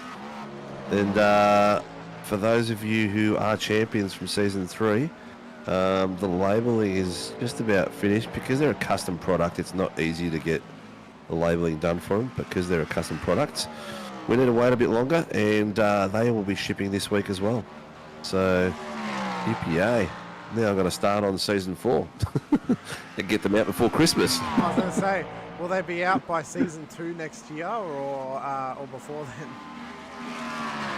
Yeah, well, no, I want to make sure they're done and dusted, mate. I don't want to have anyone during Christmas ringing me up, where's my trophy? I might have to ship all these hip flasks in with some Croatian moonshine in them. Give everyone a bit of a spark. I've got a couple of flaggers left from my wedding, which would be very, very tasty, but might not be able to ship it because it is flammable. Yeah, I don't know if iRacing lets you use rocket fuel for your prototype, but that'd be an interesting upgrade for the rig, surely. Just a fuel tank on the sim rig. Oh, sorry boys, gotta go to the pits. Yeah. Coleman's going to use his for the drinking session at New Year's Eve with his name on it. Nice. See here, Adam Simpson has built a little bit of a gap back to Marcus, and he's now beginning to come under the pressure of Mazomo in behind the battle of the velocity teams at the moment. I believe Simon's Velocity Sim Lab. Oh no, he's 95 Sim Sports, I apologise. Yeah, 95 Sim Sports, yep. Yeah, it's Matt Gerard who's Velocity Sim Labs. Out there. How's the timetable going? Looking for the rest of the series at the moment. We've got 43. We've got 2.5 minutes left. So anyone in the GT3 is popping up and making mistakes and going for it as well. Well, we've still got Ganotis and Frame battling like it's battling like you're in a barn fire. That loom in the middle of them. Oh my God, that was close. And this is the sort of action that you've got to expect from from these sorts of driving and these sorts of cars. Tell you what, I know it's titled round 7 this week. I will admit it was because last week it was titled round 6, but it was actually round 5. Oh, that just opened the door. That just opened the door then for Frame to come through for Ganonis to take, what is he, 1, 2, 3, 4, 5th place. These guys are battling for 5th place in the race today, and they've swapped positions a few times, and that GTP car really put a spanner in the works for them. These guys having an intense battle. Ganotis using that flashing right behind him here, trying to, as we see here, Hasler also uses it when he's coming past. Frame trying to cover the inside line. That is the white flag. That's the white flag, so this is the last lap of the race. Yep, last lap. So at the moment we've got Hasler leading in first place. Blake has caught him. He got it down to 5.9, but not quite enough to make an impact on the positions for the podium. And third, we're looking like Jake Edwards. How are we looking in the GT3s? I think it's still Adam Hughes, Greg Barber. But the third one is a mystery to me. I think it's Doddsy. Harry Dodds at the moment. It is, yes, it is Harry Dodds. So Dodds has got himself back on the podium. But a considerable gap there as well. So apparently, Anderson's just told us in the chat, just had a wheel disconnect mid-pit lane. I think he was trying to say ROP instead of pit lane penalty, but that's a shame there. Gets right to the end and then has a wheel disconnection. Don't want to see that happen, man. But a bit of a shame, but hopefully he can come back next week. You know what? In iRacing is no different to normal racing. In normal racing, you might have drive-by-wire that goes or braking or something like that that fails. And in iRacing, that's your internet, that's your hardware breaking down and stuff like that. So it's all part of the parcel of what goes on in racing. And it's a shame when it happens because that was just a little bit of edge. I thought he was going to go over. So ladies and gentlemen, this is the GTP round 6 leader, as we see, coming around the final corner, coming down the main straight for the Warren and Brown IMSA Shadow Series. And the winner of tonight of round 6 is Hasler in number 1 position from Juiced Leap. And in second place, Blake Delaney from Fishy Motorsports. Third place is Jake Edwards from Crisscross Racing. Well done, gentlemen. That looked a lot closer than it did. And as we've got these guys passing through, we've got the back section of the track coming up to... What are they calling this section these days? I'm not 100% certain. I know that I normally get the name wrong of the long right-hander. I just call it Speedville because of the sign that's over the track. Hang on a sec. Name for me. Is Hughesy slowed right down? Is he going to fuel? Is he going to run out of fuel? He looks like he's dropped right down on pace there. He's currently in third gear. He hasn't actually finished yet. He's in third gear, so Greg Barber is catching him, or is he letting Greg catch up so they could do a team cross over the line together? I think that's what he's doing, quite possibly. Oh no, Greg's coming past him. He's not past him. He's fuel. So he hasn't got enough fuel. It must be what it is. He's got enough time ahead of Dodds to get home, but yeah, he's fuel saving. We'll have to speak to the boys and see what's going on there. Whether it's a team order. Unless it might be because Hughesy hasn't actually been here all season and he knows that Greg's championship is better than his own, and he's just giving him the win for the championship points. Possibly. That's great work for teammates. So Barber's crossing over 1, 2. And then Dodsy's going to come home P3. Shota nearly got him. Probably needed about another 10 minutes away. The AMG's actually missing that front end, so something's happened to that car. He's given it a facelift at some point. So, ladies and gentlemen, so your round 6 for the Warren and Brown IMSA Series, the GT3 winner is Adam Hughes, Greg Barber from Crisscross Racing, followed by Adam Hughes from Crisscross Racing, and in third place, Harry Dodds from Frog Leap Juiced Racing. So Frog Leap get the double podium here tonight, as well as CXR as well. They get a 1-2 in the GT3s, a P3 in the GTP class.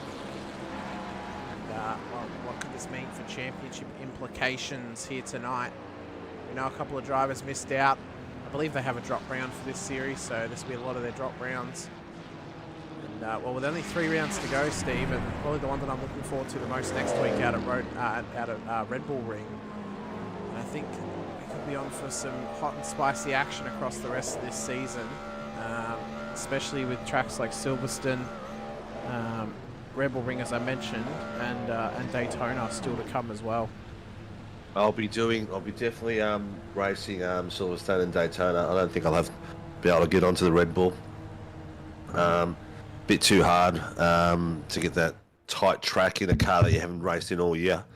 With the open space at Silverstone, it should be a little bit easier. But I'm looking forward to it, man. Really looking forward to it. So we've got the boys out on pit lane. You can see the Fishy boys there and the Frog Leap boys as well. Pretty good night, mate. I really enjoyed it. Thoroughly enjoyed it. I usually watch it and kick back and watch this in the bedroom on the TV and have a bit of a giggle at some of the things that come on and some of the comments that come on. In general, Skinno's comments, Sinko's comments. Oh, oh, Coleman, he's always giving me a bit of flack from the sidelines. Yeah, I love you, mate.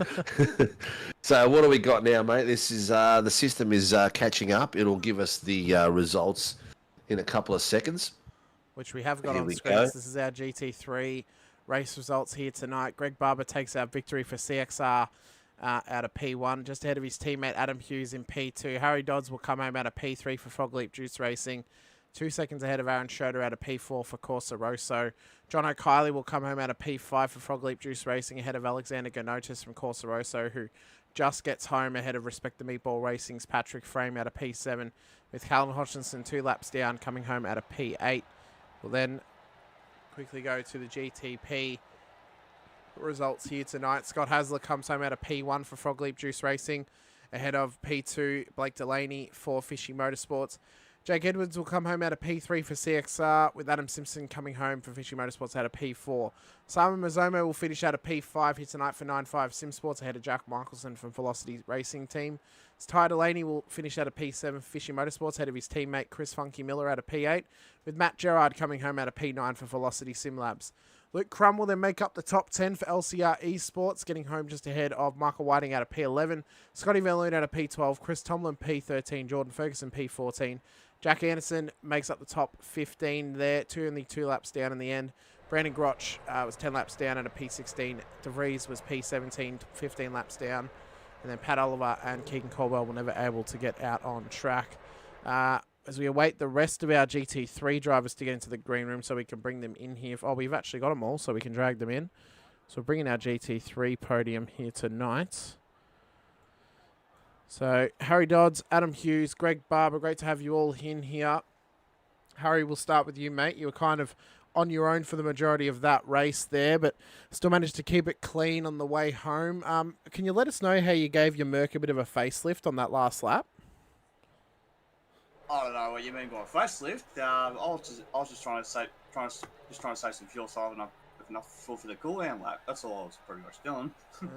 Because I think you had. I think earlier in the session you had a bit of frontal contact. I think it was as you're coming down the hill. So I think you must have lost some paneling on the way through there, mate. So that was probably causes some of your speed deficiency as well. Oh, you mean that contact at turn 2 on lap 1? Yeah. It looks like you were missing some panel work for the rest of the race. That's just people being desperados when they shouldn't be. So yeah, no, apart from that, I was really happy with the pace early on. Just couldn't keep up with the crisscross boys. They're super fast in these cars. All I can say for that is really game on for the championship, Greg. It's you and me and me and Shotter now. That's all. Yeah, three-way fight, and then we're just going to have to somehow pull the plug on Hughesy, so he doesn't take out some points from you 3 guys. Oh, I don't think Hughesy's got much of a threat to us anyway. Yeah, the old whale hunter. He's going to be put out in the pasture. Harry, we've got a few boys to come out. Who you got to thank for that support, you guys? And I've been looking at your Facebook posts and everything like that, mate. Keep your chin up. And everyone goes through a dark patch every now and then on track, mate. You just got to keep fighting your way through it. Oh, great. Okay. Yeah. Well, first off, yeah. Thanks to obviously you guys at SRW for putting on a good broadcast and a good call as always. Yeah, Dad was just saying there was Dad just came and said then it was good stream. So well done. Another one, shout out to my teammates as well. Well done to Scotty. Scotty on that victory in the GT prototypes too. He drove a fantastic race. Got a gap out fast and early, so that was well done to him. Hard luck for Brandon, and Brandon, well done to Jono on his P5. Frog Leap Juice Racing 2 is my team. What else I got? I got Juiced Energy, Racecraft Simulations, simregs.com, Pet Store Company, and also a big mention to Eddie. Eddie, who's obviously going through the cancer at the moment. So stay strong, mate. Fight hard. Yeah. Thanks for that, mate. And you too, mate. Enjoy your racing and have a bit of fun, mate. And get things on track, back to the way you like it. I'll always like watching you race when you're happy. We'll see what happens on Sunday, mate. Because Sandown, I'll be waiting for you. Oh, that's Sandown! I can't wait. I'm hanging for it, mate. Absolutely hanging for it. It's going to be an absolute ripper of a night. Yep. God, it's going to be good. It's going to be awesome. All right, mate. Good luck for Sunday night, and maybe we'll be chatting again on Sunday night if you're lucky. Bring it on, Greg. Take care, mate. See ya. Catches. Well, Greg Barber, Adam Hughes. Adam, we saw you slow down on that last lap. Were you running out of fuel, or were you letting Greg past for championship reasons? I'm officially letting him pass. Officially, I had a hardware malfunction. Ah. Mate, the only hardware malfunction you have is between your ears. Yeah, literally, yeah. Yeah, I have that regularly and daily. Well, it's good to see you back on track, Hughesy, and you did pull out about 7 seconds at one point on Barb's, and Barb's was in no man's land as well. He was just having a rest at one point, but he did. Barb's losing it on comms. What's going on, mate? I had a little moment when a GTP decided to run me off the road, but yeah, no. I didn't see it, but I did hear it because I've got my little ear plugged in, and I did hear race control. Little slip. give everyone on track a bit of a slap on the wrist because I think a few people were having a bit of nardy here and there tonight. Yeah. But have fun.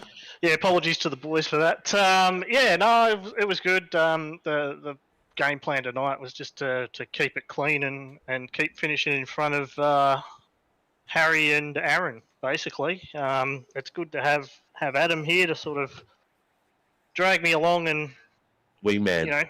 Be a wingman this time. I've done it for him in the past when I can. It's not often I can, but Adam missed the first couple of rounds, so he's a fair way back in the points. So just trying to consolidate and build a lead. Hopefully later in the season, Hughesy can get some W's of his own. Yeah. Yeah. Well, yeah. Odds on he'll we've got what have we got left? We've got Red Bull left. We've got Silverstone left as well. So tracks which are going to really be fun to drive these cars around with the GTPs around it. Yeah, yeah. What's the last track? I can't even remember. Silverstone, last one. Silverstone. Yeah, Silverstone's the last one. Yeah. So it should be pretty cool. I can't believe we've got 3 races left, but it's pretty cool. But you get to wave your flag and promote who supports you, and let it rip, mate.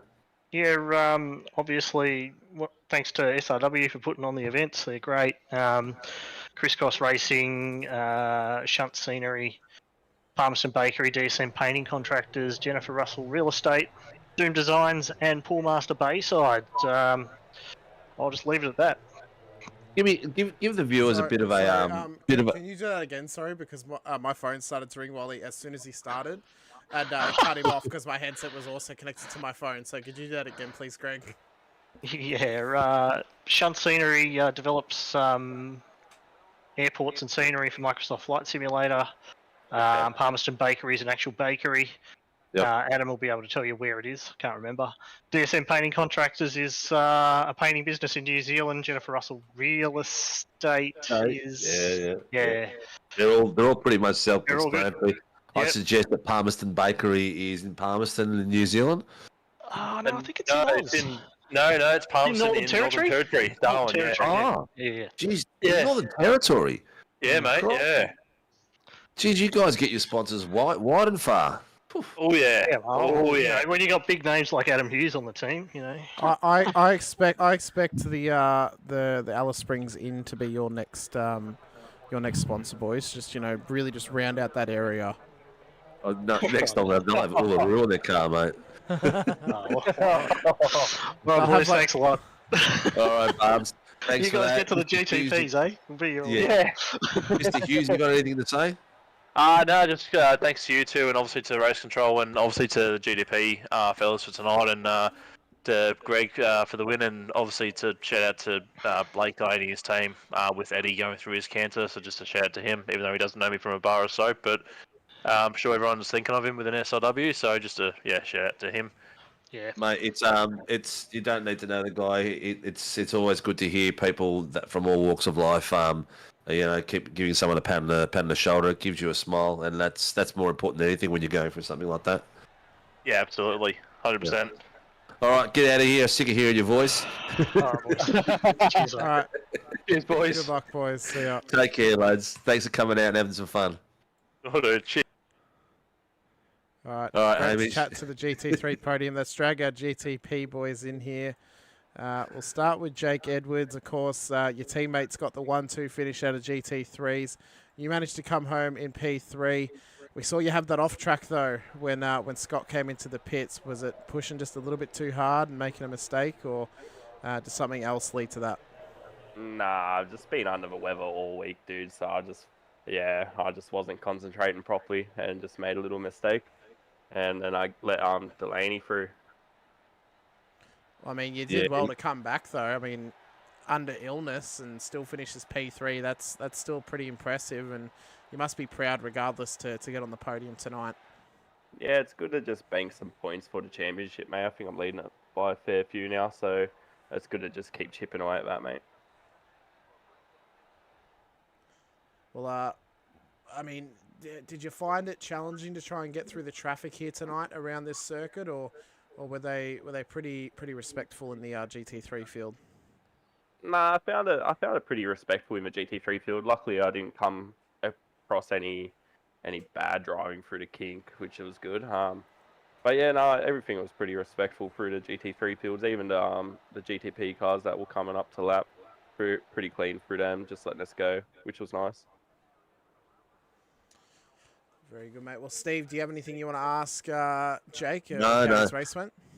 No, it was a great race, mate. Great to see you out there battling away, and it's one of those races you can't afford to have make those little errors when you've got a Delaney chasing you down, and you know he's going to be fuel saving and got a good pit strategy, and it was unfortunate you just missed your brake marker by the look of it and just took it out into the dirt. And by the time you got your tyres back, it was all over Red Rover, wasn't it?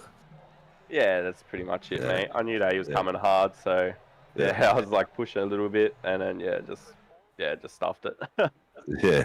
All right, mate. Well, who do you need to thank that supports you and get you back out on track every day? I'd like to thank Chris Cross for having me on board. Shunt Scenery, Palmerston Bakery, DSM Painting Contractors, Jennifer Russell Real Estate, Doom Designs, and Poolmaster Bayside. Shout out to those guys for jumping on board. Excellent, man. Well, good luck for the rest of the season. Great to see you out on track, and I hope you're having fun, mate. Number one. Beautiful. Thanks, boys. Cheers, buddy. Well, Mr. Blake, Delaney, how you going? G'day, boys. Hamish, Steve, how are we? Good, mate. Good, mate. I'm the sub tonight. Oh, sub. Okay, you're sitting in with Hamish. I saw the lovely hairdo Hamish the other night on the podcast. Looked like a nice little comb over happening. Look good. Nah, mate. Just I hadn't worn my hat all day, so me mullet was a little bit frilly, I guess we could say. So I'm due for a cut, but it was combed over beautifully, mate. It looked really good. just grows that way, mate. Just natural. Good stuff. Oh, you gotta love it. You gotta love it. How was the race, mate? Did you have fun out there? Yeah, Did you get a plan? had a blast. It was heaps of fun, but we needed someone to throw a safety car, to be honest. Scotty needed Well, I a wasn't little out there tonight. I partner. wasn't out there. Needed a sacrificial lamb to hit the wall or something like that and Yeah. bounce back out on the track. You got enough fishies out there to have a sacrificial lamb, mate. I'm sure Ty would have taken one for the team if you told him to. Well, I didn't need to ask Mike. He did it in the first lap. So I was going to I say, know. Michael nearly gave you that lap one, and then you were off track as well. I mean, you Yeah. could have been the sacrificial lamb. yes, I definitely could have. Someone really took advantage of that accident early, and I went around the accident, and someone sort of stuck their nose straight through. I think it might have been Jake Anderson, maybe taking advantage of. I think it might have been. I can't remember. There was someone that just popped right through as you guys slowed down and jumped straight in front of you. I can't remember who it was now, I but think my brain's... it might have been Michelson, Jack Michelson. Yeah, okay. I think Yeah. Scotty had built up a 16-odd second lead at the midway to the pit stop, so I didn't really have a chance to catch him. But at the same time, like he was way too fast for all of us. Smashed it in qualifying, smashed it in practice. So He was in a league of his own tonight. yeah, he was quick. Yep. Yeah, it was amazing pace. it was awesome. Amazing pace. Quick question before we get you to do all the sort of stuff. Have you spoken to Eddie of late? How's he doing? We have not good. It's probably the worst prognosis you can possibly have. So everyone's thinking of the big fella, and we are literally racing for Eddie. He's been with our team since almost his inception into the sim community, and then basically spread his wings to other teams as he went on through. So yeah, big shout out to the big fella. He's doing it tough, but he's got to fight. So everyone's feeling sorry for him for sure. But like I've said to him a couple of times, you'll start punching now, mate. Punch hard. Well, it's think of it this way, Ed. If you're listening, people aren't just feeling sorry for you; they want you to fight on. And it's just think about every time someone wishes you or goes for a race for Eddie. Hopefully that puts a smile on your face more than anything, and it gives you that smile is more powerful than anything, mate. Positive mental state is more powerful than people realise, mate. It's a great thing to have. Absolutely, So, yeah. and he needs to remember not to be selfish either. I need my PC fixed. Kirby needs his Sims set up. All these sorts of things need to be done. So, his health getting in the way is not helping anyone. So get back up there, Eddie. Come on, mate. This is true, mate. Stop letting us down, mate. Yeah, 100%. All right, cool, mate. Look, I could talk like this for hours, you know me. Who do you need to thank and helps you get out on track and supports the Fishy Boys? Yep, no, absolutely, and obviously all the boys. Let's just get the hashtag out there, Racing for Eddie. We designed it, set it all up a few weeks ago, pumped it out to the sim community. I think everyone's pretty much getting on board with it, so let's get it on everyone's cars and get it on everyone's streams and wherever else we need to put it. West End Motor Group, Parramatta Peugeot Professional, Parramatta Great Wall and Haval, West End Mazda Parramatta Isuzu Ute, DC Shades, Relax Marine Game Fishing, Precision Sim Training, Infinity Designs, and Battery Warehouse, Early Beach. And obviously, like we said before, let's get that hashtag out there, Racing for Eddie. Having a bit of a brain fart at the moment, mate, and I'm thinking of the volume of V8 cars that we have in our sheds at the moment. I think that what we should do is have a chat offline with the Fishy Boys and let's see if we can do a massive enduro in tribute to Eddie and get everyone out there and have a bit of fun. Well, it's not just a general conversation anymore, mate. You've just said it on stream live on air, so you need to make that happen now in SAW, and we're there to support and make sure that we help you out. I think it's something that we need to do as a community. You know what I'm like. I like to get behind everyone in our community. So we've got 3 rounds to go. I will be speaking to you on Monday night anyway. Yep. Sounds good. I don't know what you're talking to me on Monday night for. We don't talk about that. We'll put some pen to paper, and I'm sure that Jamie will have his 2 cents worth. Absolutely, as he always does. Yep. He'll want to change the rules, make it his way. Coordinate something and get something going. Yep, sounds good. And we'll get the great Comb over to pop it on the Vets stream as well. I'll make mention of it on the podcast next week. But you speak of comb overs, I'm just trying to make all those middle-aged blokes feel at home, knowing that someone has hair. Yeah, you're right. You got us there. We're a little bit older. But no, I'll be sure to promote that on next week's episode. What it is, Hamish, is that your brain never stops growing, and that's what it is, mate. The hair has to part its way for the brain to expand. I'm definitely going to start that nickname though, the greatest comb over, or the comb over. It only looks like that because of the headset. That's all. Love it. Yeah. Love it. Hamish comb over Munro. There it is. It's got it. All right, you're doing an unreal job. Yeah, you're doing an unreal job, Homo. So keep it up, mate. Thanks, mate. Appreciate it. Bye, boys. Have a good night. Cheers, buddy. Take care of yourself, and we'll speak to you guys soon. Sounds good. See ya. All right, Scotty Asler. Hello, fellas. How are you? What a dominant performance. We see the best of the last. You just absolutely tore strips off everyone out there tonight. From practice to qualies, you were just out miles ahead of everyone else, man. And just loved the track, or was just set up, clicked? What was it? Yeah, look, this is probably my best track. It just, as you say, it just seems to click with me for whatever reason. So, it was pretty happy today. That first stint before the pits, it was feeling really good.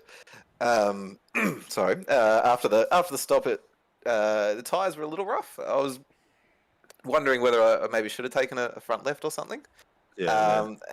Blake was pretty rapid there, so I was starting to feel a little bit of pressure. But luckily the white flag came when it did, and another 5-10 minutes, it could have been a different story, I think. But look, mate, I think you would have had him. You still would have had him. He was catching you, but you had 5 seconds on him still, at that point. So, I think you would have been fine. He was pushing pretty hard. His tyres probably would have tapered off a little bit as well.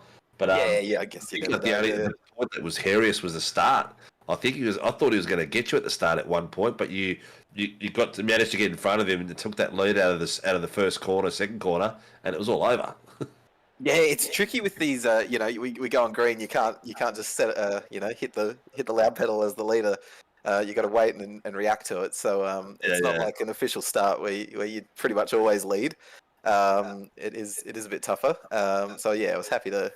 I sort of just managed to get in front and take the normal line into turn one, and then it was fairly smooth sailing from there. Yeah, nice. Well, it's good to see you had fun out there, mate. You absolutely. I mean, you unfortunately you didn't get as much screen time as you normally would get because you were that far away. It was like we kept on. We went from top to bottom as much as we could, but you were miles away, dude. So it was. I mean, look, as long as you enjoyed it. Who's usually up front with you tonight? You usually got. I've normally got Brandon with me. So where's he tonight? Missed quali tonight. He was at a trivia night with some mates and just got back in time to sign up for the race. Yeah. And he was storming through the field, I think, but then had his internet drop out on him. So I think he was up to maybe 5th or 6th, and then internet cut. Yeah. So I think he might have been a shout for the podium. He was trucking along well, but not to be. Is the last few weeks you boys have been amazing up front, watching you guys, the way you guys work together as a team.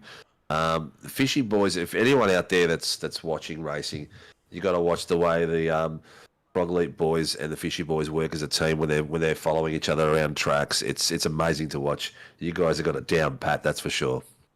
Yeah, you've just you've got to make the most of every advantage. So we just particularly when we're fighting, I think Jake tends to be out there on his own. So he's smashing us anyway. But you do what you can to get every little advantage. It makes it hard for someone like Jake when he's on his own, isn't it? Because you just don't have that extra bit advantage of having a teammate to lean on.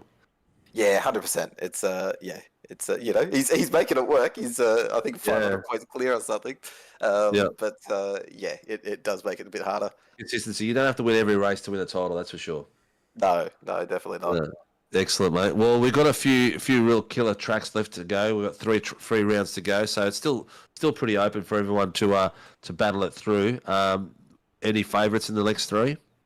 I'll have to have a look at what I know. I know Red Bull Ring's coming up. Red Bull Rings, Silverstone. What's the other one, Hamish? Daytona. at Daytona. Yeah, okay. Silverstone I'll be sort of earmarking as one I really enjoy.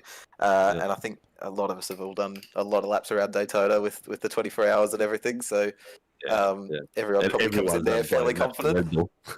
And then Red Bull can be a bit chaotic, but I think Red Bull is going to be one of those races where there's just going to be. I mean, it's going to be a lot of cars on that track, and a lot of fast cars. It's going to be a tough one, I reckon. Yeah, for sure, it always is. It's, blue flags. The GT3 is getting in the way of the GTP. Is going to be killer in that one. Yeah, I don't think that's one all race. Definitely, I'll give that one a miss. But the other two, I'm hopefully be able to get in on the track. Yeah, but it should be a fun one. It's always, particularly in the high downforce cars around there. A lot of fun. Just can be a bit chaotic. Excellent, mate. Well, who does Frog Leap Juiced Racing thank and supports them through their racing in the series, mate? Give them a shout out. Yeah, big shout out to our partners, so Juiced Energy, simrigs.com, Racecraft, Hyperion Systems, Switzbeak Gloves, and the Pet Dog Company. Excellent, mate. Well, I hope you're having a ball. It's great watching you out there race, mate. I've been watching every round, and hope you enjoy the rest of the season. Yeah, thanks, fellas. Catch you next one. Cheers, mate. Good luck and good night. Well, Steve, what a massive night of racing it was. It was great to chat to both of our podiums there. Only 3 teams spread across the 6 positions on both podiums. I mean, those 3 teams really becoming dominant forces in this league. Not even just the IMSA racing, but across the 8.6s, the F3s, and the supercars as well. But it's good to see a lot more new faces getting out there and having a crack too. 100%, mate. 100%. We seem to be we're attracting the right type of drivers. The gentleman drivers, the ones that will fight to the bitter end, and but will also be respectful of guys around them, which is awesome to see. And I love watching them race, mate. I pretty much watch every race we do weekly, and I have a ball. I reckon it's awesome racing all the way through. So don't forget, Sunday night, tune in at 8 p.m. We are doing the Sandown for Simrigs V8 Supercar Pro-Am Series at Sandown. It should be an epic battle out there. If Tuesday night is anything of what we are expecting to see on Sunday night with the V8 Pro-Ams, it's going to be spectacular.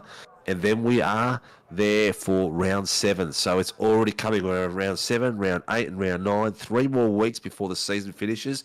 And then Santa comes. And we have a little bit of a break, but we'll have some events coming up through there. But thanks to everyone for joining us tonight. Thank you for everyone in YouTube world and in the Facebook that are putting comments in. Hamish, thanks for having me tonight, mate. Hamish Mullet Munro. I'm going to get it cut soon as well. That's fine. I'm going to get it. I'm going to get the mullet trimmed soon as well, so it's fine. Yeah. The mullet's a bit hard, mate. Once you start sitting on it, you need to trim it. It's not quite that long. My hair's been longer than that before. I'd never want it that long again. It's a pain in the ass. Yes, it is, mate. Definitely. All right, mate. Thank you very much for having me. And thanks to everyone that's out there. Thank you to Warren and Brown Tools for supporting the SRW team and supporting the Warren and Brown Tools IMSA Shadow Series. It's spectacular to have you guys on board. Thank you to all our other sponsors that are out there. Simrigs, Tempting Sweets, Grim Industries, Shannon's Insurance, Racecraft, Rare Spares, a new thing that everyone and Neuropower as well. Did I forget anyone else? No, DSL. I haven't forgotten anyone. DSL. Myself. Oh, and DSL Railway Services as well. Paul for coming back on as a sponsor as well, for supporting us too.